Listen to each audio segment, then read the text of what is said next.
그래서 오늘은 여러분 특별히 우리 지난 시간에 우리 계속해서 우리가 왕 시리즈를 살펴봤잖아요. 그렇죠? 근데 오늘은 특별히 이번 주일이 또 6.25 기념주일이었습니다. 그렇죠? 이 6.25 기념주일 겸해서 오늘은 좀 여러분들과 함께 특별히 자기 희생과 신앙생활이라는 좀 제목으로 말씀을 좀 나누고자 합니다. 그래서 여러분들 많은 은혜 받으시길 바라겠습니다. 어느 모녀가 2박 3일 동안 여행을 하는 이야기를 담은 방송을 제가 예전에 본 적이 있었습니다. 근데 모녀가 서로 대화를 하던 중에 결혼에 대한 이야기가 나왔다고 합니다. 딸은 좋은 배우자를 만나서 결혼할 것이다 라고 엄마에게 약속을 했습니다. 그러자 엄마는 딸에게 이런 충고를 해줬습니다. 뭐라고 해줬냐면, 좋은 배우자도 필요하지만 행복한 결혼이 되려면 희생이 있어야 된다라고 이렇게 이야기를 해줬습니다. 여러분, 젊은 남녀들이 사실은 행복한 결혼을 꿈꾸고 있습니다. 그래서 행복한 결혼을 꿈꾸고 있고 또 서로가 좋은 배우자를 만나기를 원합니다. 그렇다 보니까 이 젊은 남녀들이 이런저런 조건들을 많이 따지기도 합니다. 그래서 그 조건들이 다 맞지는 않더라도 그래도 어느 정도 들어맞으면 결혼을 결심을 하기도 합니다. 그렇지만 진정으로 행복한 결혼이 되려면 그것만으로는 안 됩니다. 행복한 결혼이 되려면 그 어머니의 말대로 희생이라는 게 있어야 된다는 것입니다. 희생이 없이는 제 아무리 좋은 배우자를 만났다 하더라도 결코 행복한 결혼이 될 수 없다라는 것입니다. 여러분, 주님과의 관계도 마찬가지입니다. 행복한 신앙생활을 하려면 희생이 있어야 된다는 것입니다. 희생이 있어야만 주님을 따르는 신앙생활이 행복하다라는 것입니다.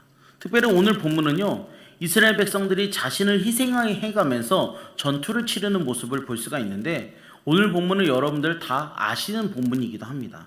오늘 본문이 여호수아 6장 15절에서 21절 말씀 이전에 1절부터 11절 말씀을 좀 잠깐 보면요, 요단강을 건너서 가나안 정복 전쟁의 시작을 알리는 여리고성 앞에 도착한 여호수아와 이스라엘 백성들에게 하나님께서는 여리고성을 점령하기 위한 방법을 알려주셨다라는 것입니다. 그 방법이 무엇이냐면은 하나님의 말씀을 따라서 대열을 갖춰서 이스라엘의 모든 구사는 매일 여리고성을 한 바퀴씩 돌고, 그리고 마지막 날 7째 날에는 7번 돌고 나팔을 불면서 큰 소리로 외치라라고 말씀을 하셨습니다. 이 말씀에 이스라엘 백성들은 순종하고 있다는 것을 알 수 있는데 15절에서는 이렇게 말하고 있습니다. 7째 달 새벽에 그들이 일찍이 일어나서 전과 같은 방식으로 그 성을 7번 도니 그 성을 7번 돌기는 그날뿐이었더라 라고 말하고 있습니다. 여러분, 이 여리고라는 성은요, 세계에서 가장 오래된 도시 중 하나라고 합니다. 고고학적 조사로 보면요, 이 도시가 주전 약 8,000년쯤부터 존재했을 것이다 라고 말을 하고 있습니다.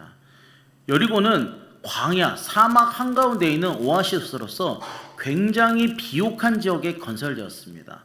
사실 여리고는 규모로서는 그렇게 크진 않습니다.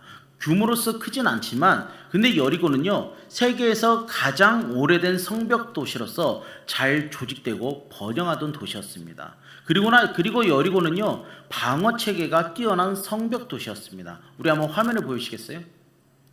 화면을 보시면요, 이 여리고 성벽의 도면인데, 이 여리고 성벽 앞에 보면요, 앞에 물이 흐르는 도랑이 있습니다. 그리고 외부 옹벽이 있고 하층 성벽이 있고 성곽이 있고 상층 성벽이 있습니다. 심지어 성벽의 어떤 곳은요, 그 두께가 무려 6m 이상이었다라고 고고학적 조사로 나왔습니다. 그리고 그 높이는 하늘에 닿았다라고 그런 조사 문헌이 있습니다. 그래서 신명기 9장 1절에 보면은 이런 것들이 정말로 잘 다 나와 있습니다. 그래서 사실 이렇게 전체 화면으로 보면은 체감이 잘 안 오실 것 같아서 또 단면도의 사진을 또 준비했습니다. 우리 단면도 사진 보여주시겠어요? 이게 여리고성의 단면도 사진이라고 합니다. 여기 여러분들 조그만한 성인 남자 보이시나요 혹시? 이 조그만한 성인 남자 보이세요? 이 옹벽 앞에 있는 성인 남자. 근데 이 옹벽 앞에 있는 성인 남자가 도시로 올라가려면요, 약 14m를 올라가야 된다고 합니다. 여러분들 사실 이 14m를 올라간다는 게 쉬울까요, 여러분? 여러분, 쉽지 않습니다. 말 그대로 이거는 이 여리고를 공략한다는 것 자체는요, 말 그대로 정말로 하나님의 방법으로는 말도 안 되는, 말 그대로 난공불락의 도시가 바로 여리고성이다라는 것입니다. 그런데 여러분 아시겠지만 이 여리고는요, 성벽만 크고 견고한 게 아닙니다. 성경 말씀에서는 그곳 주민들도 모두 신장이 장대하다라고 말하고 있습니다. 그래서 이스라엘 사람들은 스스로를 그들 앞에서는 메뚜기 같다라고 이렇게 생각을 하고 있습니다. 그래서 여리고는요, 공략 불가의 성으로 여겨졌고 막강한 군사력의 상징이었습니다. 그래서 이 여리고가 이스라엘 백성들에게 진군 소식을 듣고서는 이제는 단단한 방어태세에 돌입을 했다라는 것입니다. 아까 오늘 본문은 아니지만 여호수아 6장 1절에서는 이렇게 말하고 있습니다. 뭐라고 말하고 있냐면 이스라엘 자손들로 말미암아 여리고는 굳게 닫혔고 출입하는 자가 없더라라고 말하고 있습니다. 이런 여리고성을요, 이스라엘 백성들은 하나님의 말씀을 따라 6일간 매일 침묵하며 여리고성을 하루에 한 바퀴씩 마지막 날 7일째 되는 날에는 7바퀴를 돌았다라는 것입니다. 이 이스라엘에 대한 소문을 듣고 성문을 굳게 닫았던 여리고성 사람들은 싸울 생각을 하지 않고 침묵하면서 성 주변을 돌고 있는 이스라엘 백성들을 보며 의미 없는 행동을 하고 있는 것처럼 미련하다라고 생각을 했을지도 모릅니다. 왜냐하면 매일매일 성 주변을 도는 행동은 자신들을 적군의 위협 속에 노출시켜야 하는 전쟁에 있어서는 상식적이지 않은 행동이기 때문에 그렇다는 것입니다.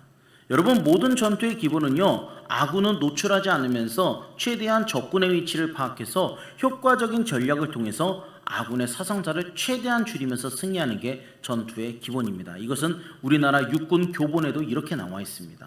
아무튼 이렇게 아군의 사상자를 최대한 줄이면서 승리를 해야 된다는 것입니다. 이런 것들이 쌓이고 쌓인다 하는 것은 결국은 전쟁에서 승리를 한다는 것입니다. 사실 이스라엘 백성들의 전략은요, 군사적인 전략으로 보면 도무지 이해가 안 되는 전략인 것은 분명합니다. 그렇지만 이스라엘 백성들은 어떻습니까? 한결같은 모습으로 하나님의 말씀에 순종하여 여리고성을 돌았다라는 것입니다. 그리고 그 결과 난공불락의 성을 점령을 했다라는 것입니다. 이렇듯 하나님의 말씀에 대한 믿음과 순종에서 비롯된 우리의 행동들은 종종 세상의 관점으로 보면은 이해가 되지 않고 미련하게 보일 때가 있다라는 것입니다. 그럼에도 하나님의 말씀에 순종으로 나아가다 보면 결국 하나님의 뜻을 알게 된다라는 것입니다. 여러분, 우리는 이 이스라엘 백성들이 여리고성 공략을 하면서 보여준 모습을 통해서 자기 희생, 자기 포기를 찾을 수 있는데, 자기 희생, 자기 포기 첫 번째가 무엇이냐면은 아무 말 없이 성을 돌았다라는 것입니다. 사실 그 크고 견고한 여리고성을 공격해야 될 이스라엘 백성들에게 있어서는 아무 말도 하지 않고 하루에 한 번씩 성 주위를 돌기만 하고 7번째 날에는 7바퀴를 돌고 제사장들의 나팔소리에 맞춰 소리만 지르라라는 명령은 받아들이기도 또 이해하기도 힘들다라는 것입니다. 사실은 제정신으로는 그대로 따라할 수 없다라는 것입니다. 합리적으로는 수용이 되지 않는다는 것입니다. 왜냐하면 조금만 화살을 퍼부어도 금방 전멸할 것이 뻔하기 때문에 합리적으로는 절대 수용이 되지 않는 것이다라는 것입니다.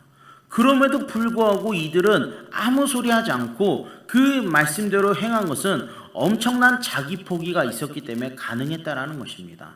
이것은 다시 말하면요, 이성적 사고의 희생이고 합리적 판단의 포기다라는 것입니다. 인간적인 모든 경험과 지식을 내던지고 하나님의 말씀에 자신을 온전히 맡겼다라는 것입니다. 사람을 신뢰하기를 포기하고 하나님을 의지했다라는 것입니다. 그래서 여러분, 사람은 하나님을 의지할 때 그 누구도 상상도 할 수 없는 일, 하나님께서 일으키시는 역사를 직접 볼 수 있었다라는 것입니다. 그것이 하나님의 백성 이스라엘만이 가진 힘이었다라는 것입니다. 여러분, 그렇다면 이스라엘 백성들이 자기 포기, 자기 희생을 하면서까지도 믿음으로 순종할 수 있었던 이유가 무엇이냐면은 바로 16절 말씀입니다. 16절 말씀 제가 읽어보겠습니다. 7번째 제사장들이 나팔을 불 때 여호수아가 백성에게 이르되 외치라, 여호와께서 너희에게 이 성을 주셨느니라 라고 말하고 있습니다. 하나님의 말씀을 따라 이스라엘 백성들이 여리고성을 7바퀴를 돌고 제사장들이 나팔을 불 때 여호수아는 백성들에게 선포했습니다. 외치라, 여호와께서 너희에게 이 성을 주셨다라고 이렇게 외쳤습니다. 분명한 건 이때까지는 여리고성은 굳게 닫혀 있었고 이전과 변한 건 하나도 없었습니다. 그러나 하나님의 말씀을 따라 이들은 승리를 선포했다라는 것입니다.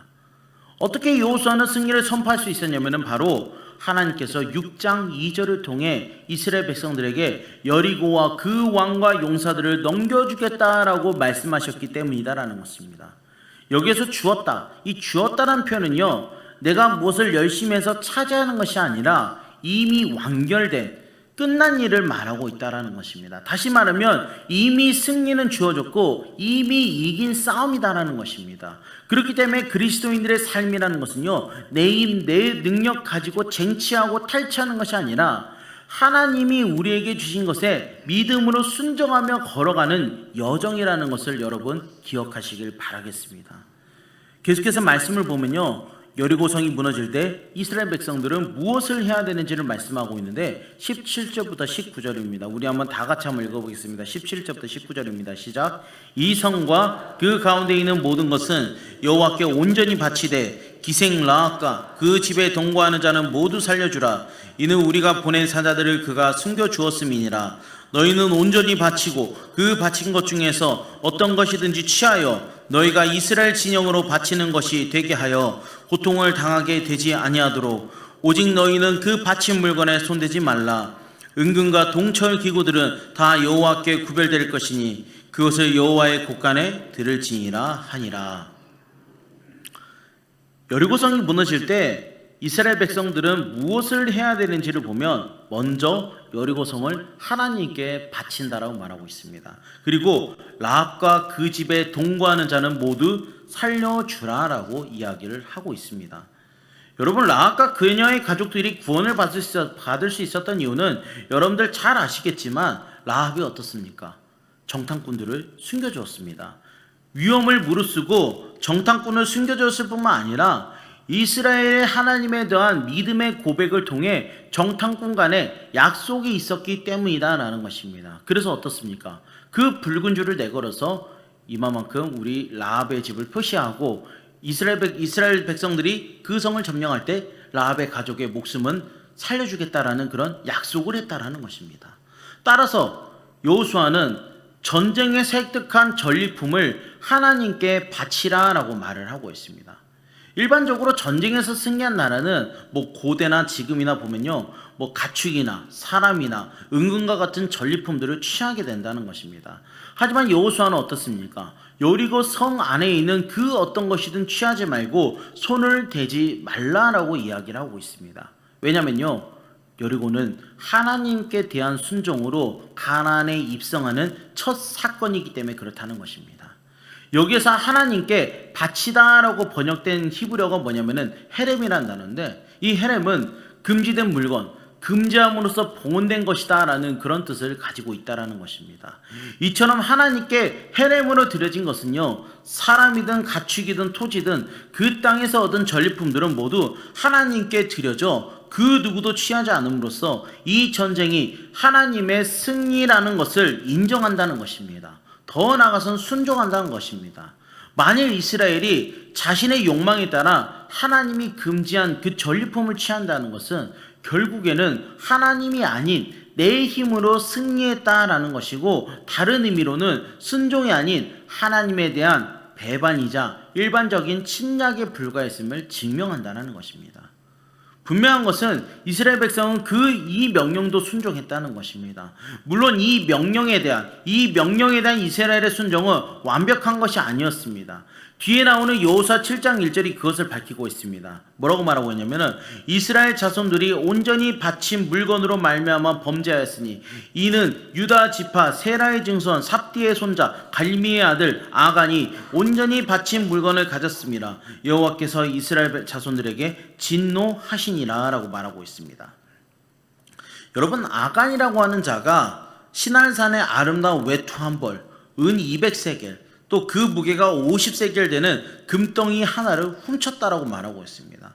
그러나 이 사실을 만약에 뒤집어 본다면은 아간 한 사람 빼고는 모든 이스라엘 백성이 다 하나님의 명령을 지켰다라는 것을 알 수 있다라는 것입니다. 하나님에 대한 신뢰와 그의 말씀에 대한 순종의 자세가 이스라엘로 하여금 불가능할 것 같은 여리고성 함락이다라는 기적을 얻어내게 됐다라는 것입니다. 여기에서 우리는 이스라엘 백성들의 자기 희생, 자기 포기를 알 수 있는데 그 두 번째는 바로 뭐냐면 전리품을 취하지 않았다라는 것입니다. 사실 아까도 얘기했지만 이건 쉬운 일이 아닙니다. 옛날에는 전투를 해서 승리를 거두면 패자의 도성을 맘껏 노략질하는 것은 승자의 권리였습니다. 군사들의 사기 진작을 위해서 이것은 필요했다라는 것입니다. 물건도 빼앗고 싶은 대로 다 빼앗고 사람을 죽이기도 하고 자기 노예로 삼는 것도 얼마든지 그 점령군에 대한 자유였다는 것입니다. 그런데 여리고성에는 얼마나 탐나는 것들이 많았겠냐라는 것입니다. 게다가 이스라엘 백성들은 어떻습니까? 거의 40년간 광야에서 이동하며 지냈다라는 것입니다. 하나님께서 메추라기와 만나를 내려주셔서 굶지는 않았지만 이들을 호의호식을 해보진 못했다라는 것입니다. 40년간 광야에서 땀과 흙먼지에 찌들 대로 찌들었을 이 이스라엘 백성들의 옷차림은 제가 보진 않았지만 그래도 거의 아마 거짓대에 흡사하지 않았을까 싶습니다. 그러다가 어떻습니까? 오아시스 한가운데 있고 종려나무 우거진 여리고성에 들어오니까 어떻습니까? 당연히 눈이 돌아갈 수밖에 없습니다. 시날산의 아름다운 외투와 200세겔 되는 은덩이와 그 무게가 50세겔 되는 금덩이를 보고 눈이 뒤집힐 사람이 어찌 아간 한 사람뿐이었겠냐라는 것입니다. 그럼에도 불구하고 오직 한 사람 아간 말고는 아무도 넘쳐나는 온갖 진귀한 물건들에 손댈 생각을 안 했다라는 것은 정말로 대단한 것이다라는 것입니다. 이거는 놀라운 자기 포기다라는 것입니다. 소름이 끼칠 정도로 무서운 백성들이 바로 이스라엘 백성들이다라는 것입니다. 이런 정신력과 이런 규율을 지닌 백성 앞에서 어떤 민족이 감히 상대가 되겠냐라는 것입니다. 이렇게 여리고성을 점령하고 여호수아는 약속을 지키고 있는 것을 우리가 알 수 있는데 20절부터 21절입니다. 이에 백성은 외치고 제사장들은 나팔을 불매 백성이 나팔 소리를 들을 때 크게 소리질러 외치니 성벽이 무너져 내린지라 백성이 각기 앞으로 나아가 그 성에 들어가서 그 성을 점령하고 그 성 안에 있는 모든 것을 온전히 바치되 남녀노소와 소와 양과 나귀를 칼날로 멸하니라 라고 말하고 있습니다. 이제 하나님의 말씀대로 제사장들은 나팔을 불며 이스라엘 백성들이 크게 외치자 하나님께서 이스라엘에게 주었다라고 말씀하신 여리고성이 무너지게 됐다라는 것입니다. 이스라엘 백성들은 하나님 말씀에 순종함으로 기다렸던 승리를 경험을 하게 되었다라는 것입니다. 이렇게 이스라엘 백성들은 하나님 말씀에 순종했고 자기 희생, 자기 포기를 통하여 여리고성을 점령할 수 있었습니다. 이런 자기 희생, 자기 포기는 약 74년 전에도 있었는데 그 희생과 포기는 바로 6.25 전쟁이었다는 것입니다. 여러분 6.25 전쟁은요 1950년 6월 25일에 북한이 폭풍작전 계획에 의해서 38도선 전역에 걸쳐서 기습적으로 대한민국이 침공을 당하면서 발발한 전쟁입니다. 그래서 3일 만에 수도 서울을 빼앗기게 되었고 이후에 대한민국은 어떻습니까? 낙동강까지 후퇴를 하게 됩니다. 그러면서 대한민국은 풍전등화 같은 위기를 맞이했습니다. 그러나 그때 어떻습니까? 유엔은 미국을 주축으로 해서 유엔 안전보장이사의 결의 제82호를 의결하고 대한민국을 원조하기로 결정합니다. 그러면서 파병을 결정합니다. 그래서 더글라스 맥아더를 총사령관으로 하는 유엔군이 조직이 되었습니다. 유엔군은 낙동강에서 숱한 방어를 하다가 성공 확률 5,000분의 1이라는 크로마이트 작전, 다시 말하면 인천 상륙 작전을 성공으로 이끌면서 전세를 역전시키게 되었습니다. 물론 인천 상륙 작전을 비롯해서 수많은 6.25 전투에서 수많은 희생자가 발생하였고 그 희생들 덕분에 우리가 지금 바로 이 자리에 있을 수 있었지만 6.25 전쟁의 판도를 바꾼 인천 상륙 작전이 있기 이전 장사 상륙 작전이라는 학도병 중심으로 편성된 대대급 부대의 상륙작전이 있었기 때문에 가능했다고 합니다. 그들의 말없는 자기 희생, 자기 포기로 인천 상륙작전이 성공할 수 있었고 북한군을 교란시킨 그 결과 인천 월미도를 점령한 유엔군을 중심으로 모든 부대가 총반격을 할 수 있었습니다. 그리고 이후에 전쟁 판도를 바꾸게 되었다라는 것입니다. 이렇게 인천 상륙작전은 성공적이었지만 여전히 전쟁은 끝나지 않았고 이후에 수많은 군인들, 수많은 학도병들의 희생이 있었다라는 것입니다. 그 학도병 중 한 명이 저희 친할아버지가 계셨습니다. 저희 친할아버지도 50년도에 전쟁이 터지면서 제3보병사단으로 학도병으로 징집이 되셨다고 합니다. 그래서 할아버지가 살아계실 때는 매년 국군의 날 때마다 제3보병사단에 가서 선배전으로서 장병들에게 인사를 받으셨다라고 저는 할아버지에게 얘기를 그렇게 들었습니다. 그리고 할아버지가 돌아가신 이후 저희 가족은 매년 현충일과 6월 25일 전후로 할아버지가 안장되신 현충원에 가서 할아버지를 추도하는 예배를 그렇게 드리고 오기도 했습니다. 여러분, 이렇게 자기 희생 없이는 나라도 없는 것처럼 이스라엘 백성들의 자기 희생 없이 여리고를 점령할 수 없었던 것처럼 우리의 신앙생활에 있어서도 때로는 자기 희생이 없이는 신앙생활을 할 수가 없다라는 것입니다. 우리가 잘 알고 있는 요한복음 12장 20절에서 26절 말씀에서 말하고 있듯이 예수님은 하늘의 밀이 땅에 떨어져 죽는 것에 대해서 말씀하셨습니다.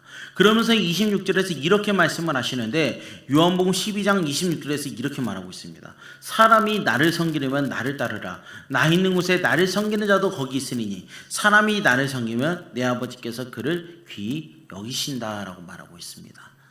사람이 나를 섬기면 나를 따르라고 말하고 있습니다. 그런데 그 전제가 무엇이냐면 바로 자기 희생이다라는 것입니다. 자기 희생이 있다면 내 아버지께서 귀하게 여기신다라는 것입니다. 우리가 예수 믿는다는 것이 단순히 교회 나오고 주일 새벽 수요일마다 설교 말씀을 듣고 신방을 받는 게 예수 믿는다는 게 다가 아니다라는 것입니다. 예수 믿는다는 것은 이것을 넘어서서 자신만을 위하여 믿는 믿음은 안 된다라는 것입니다. 이런 신앙생활이 계속되면 이것은 기복신앙으로 빠질 위험이 있다라는 것입니다. 하지만 우리의 신앙은 기복신앙이 되어서는 안 된다라는 것입니다. 이 신앙이라는 것은 먼저 위로는 하나님을 사랑하고 아래로는 이웃을 사랑하라 하신 말씀이 기준이 되어야 된다는 것입니다. 그렇게 계속해서 자신의 희생 없이 편리함을 추구할 때 우리의 신앙은 희생 없는 값싼 은혜를 추구하게 된다라는 것입니다. 그래서 본 회퍼라는 신학자는 헌신과 희생이 없는 신앙은 값싼 은혜다라고 이렇게 이야기를 하기도 했습니다. 그래서 기독교 신앙이 그러면 무엇이냐라고 했을 때 이것은 아까 우리가 읽은 말씀처럼 나의 십자가를 지고 그리스도를 따라가는 것이 결국 기독교 신앙이다라는 것입니다. 여러분, 어떤 사람이 희생을 부정적으로 생각할 수 있습니다. 자기의 것을 포기하는 것을 달갑지 않게 여길 수도 있다는 것입니다. 그러나 계속 자신의 것만 추구할 때 어떤 결과가 찾아올 것인지에 대해 우리는 깊이 생각하지 않는다는 것입니다. 그러나 그리스도인들은 달라야 된다는 것입니다. 우리들에게 있어서 희생은 우리들이 그리스도인으로서의 삶을 살 수 있게 해주는 자기 절제가 기본이 되어야 된다는 것입니다. 여러분, 예수님의 삶이 그러하듯 예수님은 자신을 위해서 살지 않으셨다는 것입니다. 오직 남을 위해서 사셨고 그것을 통하여 하나님의 영광을 추구하셨다는 것입니다.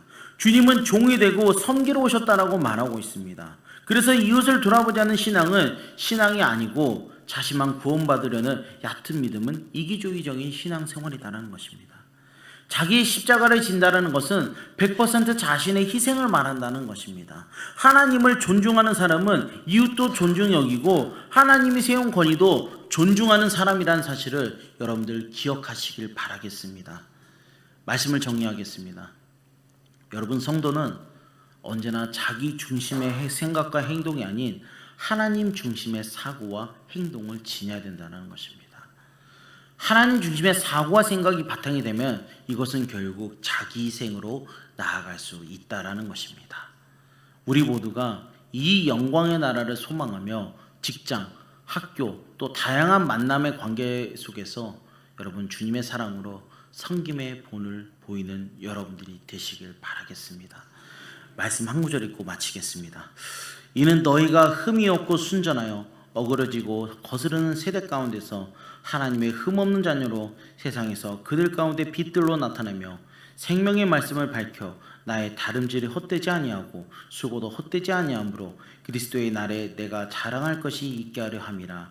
만일 너희 믿음의 제물과 성김 위에 내가 나를 전제로 드릴지라도 나는 기뻐하고 너희 무리와 함께 기뻐하리니 이와 같이 너희도 기뻐하고 나와 함께 기뻐하라. 빌립보서 2장 15절 18절 말씀. 아멘. 기도하겠습니다.